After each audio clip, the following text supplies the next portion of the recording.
Okay, my patient today is a 33-year-old G0P0 female. She's been dating her current boyfriend, who's becoming a fiance shortly, for the last approximately 2.5 years.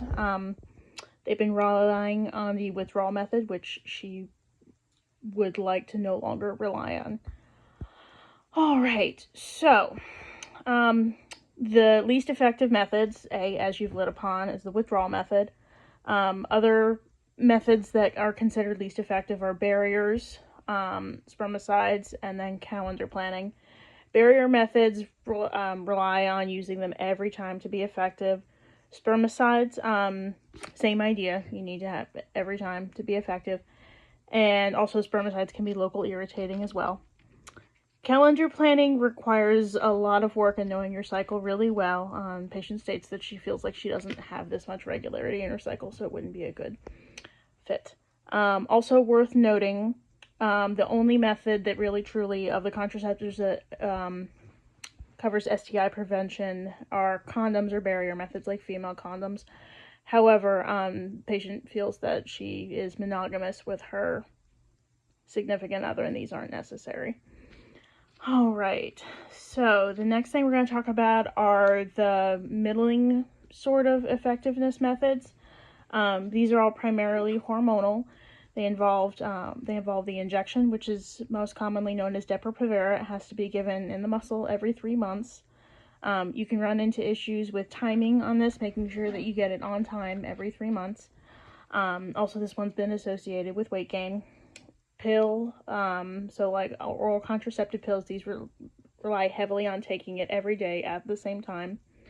The other two methods that are sort of the intermediate duration are the patch, so a transdermal patch that contains the same hormonal medications as the pill, and then the ring, which is an intravaginal ring that you change out weekly. These are all good methods. They result in roughly 6 to 12 out of 100 women experience pregnancy on them within a year. The least common methods are more like over 18 and 100 women over a year. Those would be the barrier type methods and spermicides. So these are more effective than those, but still not great. Also worth noting, none of these methods provide STI prevention, but again, we've already discussed that you don't feel that's necessary. And another thing worth noting with the ring, you can get some localized vaginitis just from having that in there. Okay, so we're going to move on to the most effective methods. Now, you're 33, you said that you're not interested in sterilization yet, either tubal ligation or partner vasectomy, but you'd want to discuss it in like another 5 to 10 years, so we'll table that. Those are pretty effective. What's worth noting about these, quote, this category of most effective are about 1 in 100 women over the course of a year will experience pregnancy on them. Now, that's the lowest rate out of all these groups. All right, so sterilization, that's A, more difficult to reverse in case you do decide that you would like to get pregnant, and B, it's more invasive too. You have incisions or your partner has incisions. There's some downtime for recovery. All right, so the other two are sort of the implantable procedure-based ones. The first one you might be familiar with is Nexplanon. It's good for 3 years. It's an implant that goes in your upper arm that slowly secretes hormones to provide birth control. The other one is an IUD. There are two types of IUDs. One is a hormonal one is a copper-only one. The hormonal lasts for 3 to 7 years, depending on which one it is. I believe Mirena just got approved for up to 7.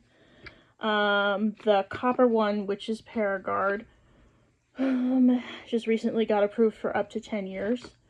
Again, it's non-hormonal, so it doesn't secrete any hormones. However, the one downside of Paragard is it has been noted in some women to cause a mildly heavier menstrual period and maybe some cramping. Okay, so do you have any feelings on which one you'd like to try? The Nexplanon. Okay, I think that's a great idea. We can actually do that today. We'll just numb up your arm a little bit and we'll put a little incision in your upper arm and slide the Nexplanon under the skin. You're going to need to use a backup birth control method. I would really advise against doing the rhythm method for about the next 4 to 6 weeks while it takes effect. Any questions? Okay, great.